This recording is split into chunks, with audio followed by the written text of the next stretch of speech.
would be a waste of time to save money for a girl who will not even be an heir. My mother-in-law and my husband did not feel bad for the fact that they went on a trip to Hawaii with the money they had withdrawn from our child's school savings account. I had run out of patience and declared, "I'm getting a divorce." My relatives were furious when they heard that. We all stormed into my parents-in-law's house, but there an even more shocking fact was revealed. I am Rachel, a 31-year-old office worker in a dual-income family. We have a family of 3, my husband Daniel and our daughter Mia. Daniel and I were high school classmates and married upon graduation from college. Mia was born during our second year of marriage. Mia is now 7 years old and in the first grade of elementary school. My in-laws live in a neighboring state. Daniel is their second son, but his brother, the eldest son, lives a few hours away. My mother-in-law said that my brother-in-law who left my parents-in-law's house was a heartless person and doted on Daniel, her second son. Daniel had been neglected because he was the second son, and he had been compared to the eldest son, who was superior in every way. So when the eldest son moved away from the family, his mother changed her attitude. My mother-in-law interferes in our house at every opportunity, and she has an ill attitude toward me. She does not seem to think well of the fact that our child is a girl. "Rachel, Daniel is the second son, but we plan on having him become the heir of our family. So you need to have a son so that he can take Daniel's place in the future." She would say this to me constantly. She would even say this right in front of Mia. So I told her, "Please, don't say these kind of things in front of Mia." I asked my mother-in-law. "Oh, I'm sorry. It's not that Mia isn't cute. But once she gets married, she'll leave the family. This is why we need a son to keep this family alive." I couldn't get anywhere with her. Mia cried as she listened to this conversation. "Am I not needed because I'm going to get married one day? Does that mean I have to say goodbye to Mommy and Daddy when I get married?" She would ask me. "That's not true. You can still hang out with us even once you're married. You are our little treasure." I told her that, and I hugged her tightly. I talked to Daniel about this. "My brother has left the house because his wife insisted. As the second son, I have to take care of Mom, and she's right. Woman will leave someday, so I have to have a son and raise him to be a strong heir." I couldn't get through to him at all. One day, when I was worrying about such things, my mother-in-law called me with a happy look on her face. "I bought a new car, and it was delivered today. I want to show it to Daniel, so I'll drive over there today to visit him." With that said, my mother-in-law was to come to our house when Daniel came home. Daniel came home before my mother-in-law did. "Your mom told me that she bought a new car and it was delivered today," I told him. "Oh, it finally arrived. I saw it once at the car shop, and it looked really cool." "Daniel, you saw the car?"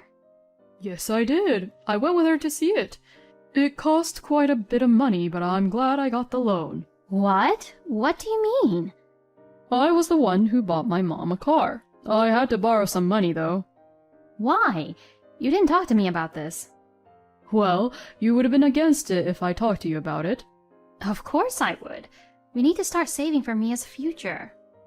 Just as we were about to argue, the doorbell rang, announcing the arrival of my mother-in-law. I guess we'll continue this later. "I can pay for it within my allowance, and it won't bother the family budget. I want to be filial to my parents, too. I apologize for taking out a loan without consulting you, so please, forgive me." I was not convinced, and we ended up talking about this issue. I thought about talking to my father-in-law about it, but when I visited my parents-in-law's house, he was mostly out of the loop. Above all, I didn't have any father-in-law's contact information, and even if I wanted to visit their house, it was impossible to know when my mother-in-law would be gone. Although the pressure from my mother-in-law to give birth to a baby boy did not change, I was spending my days peacefully without any major events. My mother-in-law visited me without notice about twice a month, usually on Daniel's day off. After my mother-in-law made a sarcastic remark to me, Daniel and her went out together in the evening and did not return until morning. I wondered what Daniel was doing on his day off, spending all day with my mother-in-law. I was concerned, but I was working from home on my days off to compensate for Daniel's extravagance, and I thought he was taking his mother out of the house, who was toxic to Mia as well. I let this go, thinking this was for the best. I couldn't even take a proper vacation, and I felt bad for Mia. I worked hard every day to try to make ends meet. However, just before Mia started elementary school, something shocking happened. It was one day at the end of the year, 1 week before New Year's Eve. Daniel announced that he and my mother-in-law were going on a trip to Hawaii. The timing of this announcement was such that we could not even cancel the trip with a departure date just 3 days away. I was so surprised that I raised my voice and questioned Daniel about it. "What are you thinking? You didn't even talk to me about it, and on top of that, going on a trip with just your mother?" Well, Mom's health has been getting a little worse lately, and this may be the last time we travel overseas.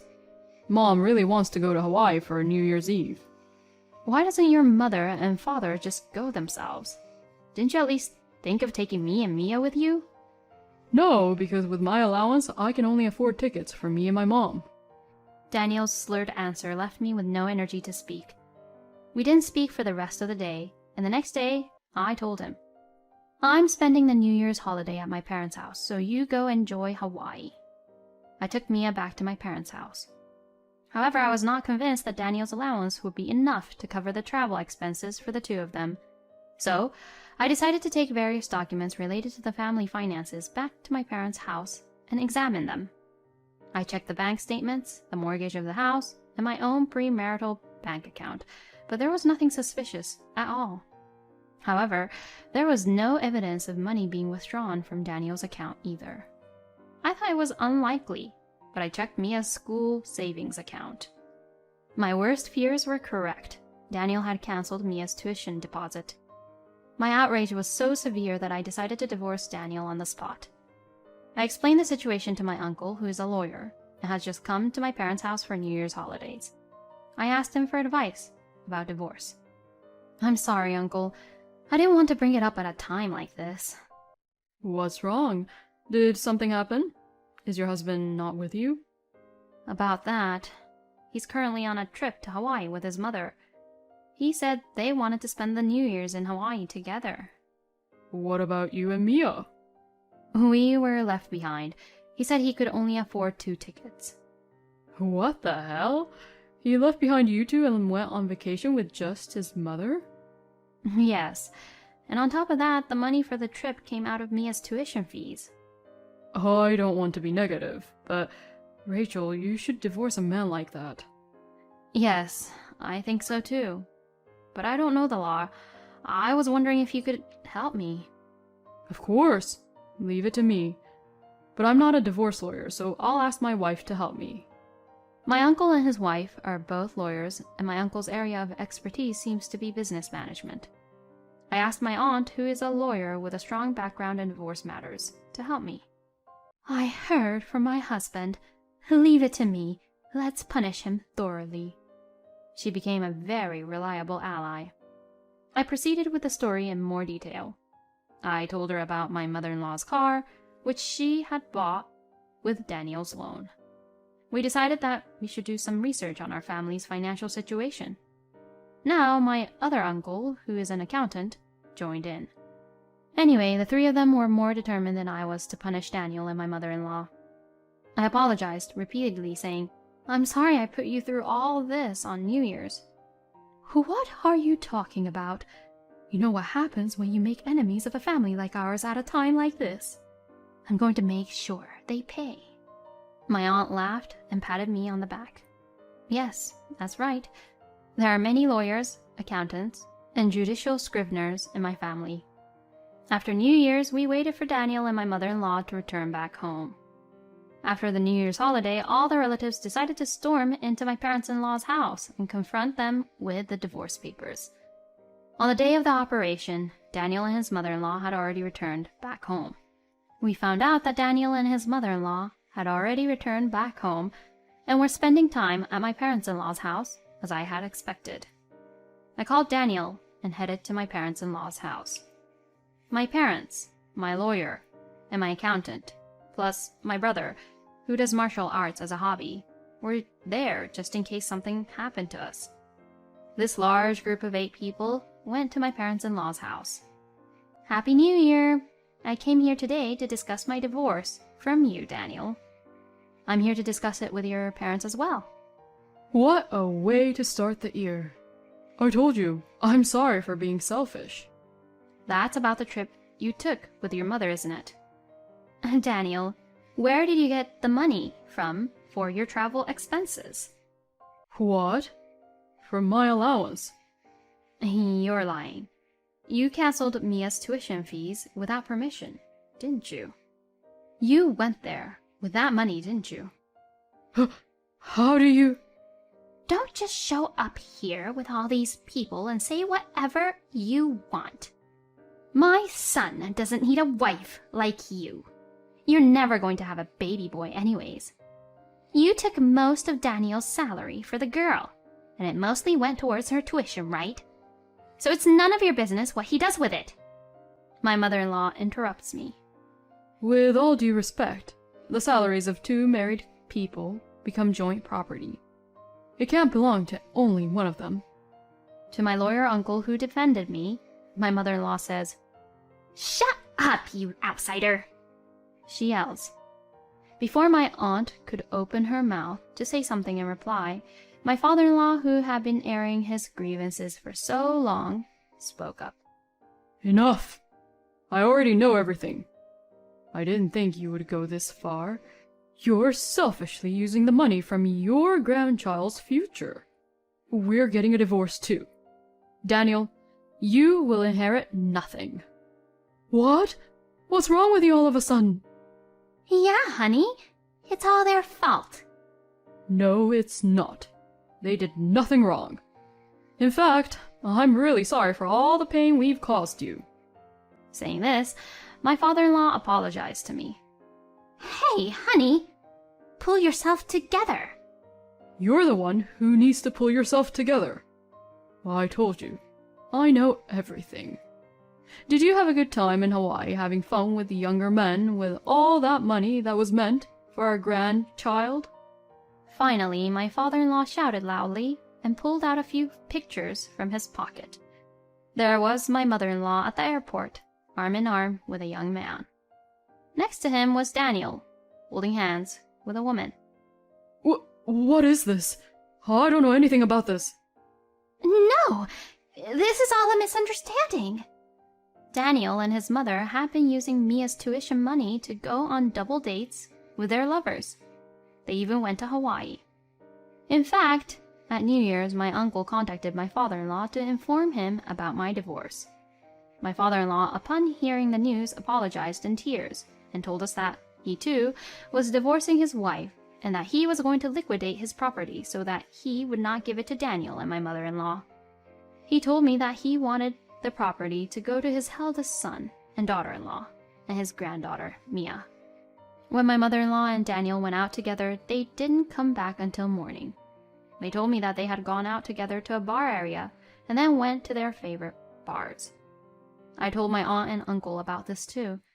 They said they wanted me to take care of the formalities over there too, using various methods.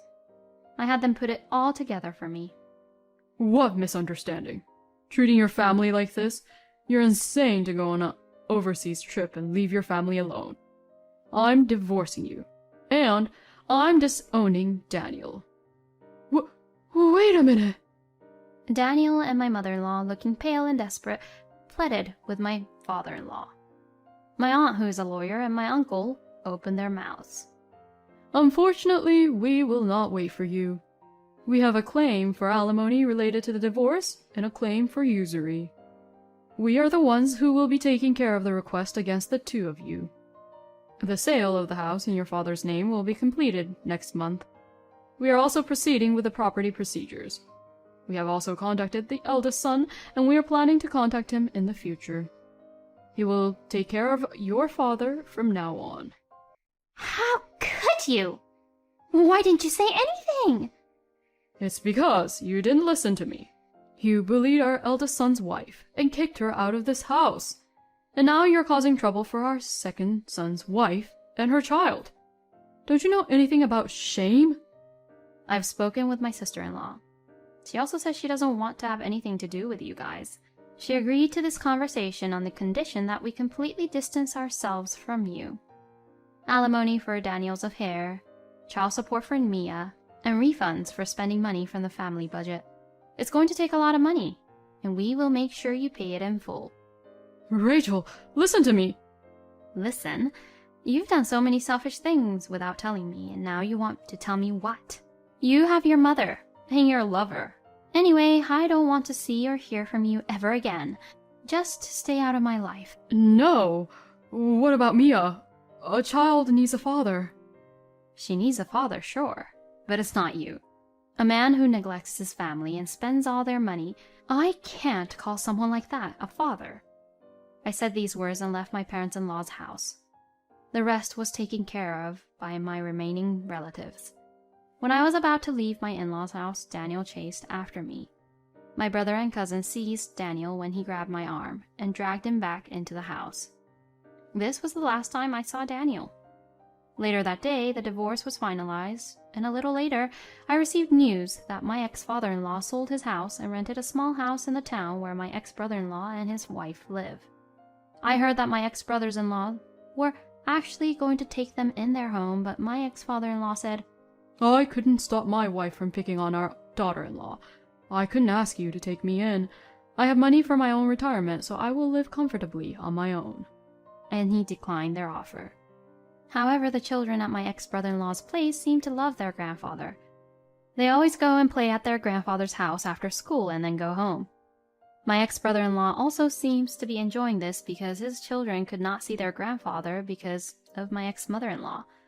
And my ex-brother-in-law's wife, my ex-sister-in-law, and I got to know each other through this one incident. We often get together during long vacations to let our children play with each other. The last time I saw Daniel was that day. Mia herself refused to see Daniel. When I was not around, my ex-mother-in-law and Daniel repeatedly said to Mia, "If only you were a boy." Mia was traumatized by this. She was afraid that they would say such words to her again. So, she refused to see Daniel. When Mia grows up, she may want to see him again, but until she says that, I won't let Daniel see Mia. My ex-father-in-law sold his house, so Daniel ended up taking care of my ex-mother-in-law. They are living together in the house where our family used to live. However, since we were both working, taking in my ex-mother-in-law who has no job has meant that the family income has gone down while his expenses have gone up. My ex-mother-in-law started working part-time at a local supermarket. Daniel also started working part-time at night. The reason I know this is because a neighbor witnessed this and was a good friend of mine, contacted me to ask what happened. I explained the whole thing to him. I don't know what happened after that, but in that neighborhood, I'm sure they're struggling to survive. Furthermore, it seems that my mother-in-law had fallen in love with a young man and had even borrowed money to pay him off. She is now piled with debt. According to my aunt, they will both go bankrupt before long. I rented a house near my parents' house and live with Mia. My brother and parents love Mia very much and often take her to play with them on holidays. My brother, who's a bachelor, said, I'm not thinking of getting married at all, and I don't want to have children of my own. But I don't know if it's because of that, but Mia is really cute, and I would do anything for her. He takes Mia to his work barbecues and lets Mia play with children her own age. I once asked Mia if she misses her father. Even though I don't see him, I don't miss him at all because I have uncles, grandparents, and grandma, she said. Of course, I think she is being nice to me even though she is a child. When I saw Mia and my brothers coming home exhausted on holidays, I was reassured that Mia will not be unhappy because of her father's absence. And recently, my brother has been asking me if there is anyone good enough for me. I asked him about it, and it seems that he wanted to introduce me to a single guy who works with my brother. He seemed to take an interest in me at a barbecue. My brother told me, He's a really nice guy, but he can't have kids of his own. That's why he can't get married, and he can't even be in a relationship. He liked you a lot. I can vouch for his character, and I'll take responsibility if anything happens to you. We are planning to go out for dinner next time. I still don't have the courage to take a new step forward in terms of marriage and love, but I would like to move forward with Mia in a happy new life with the support of those around me.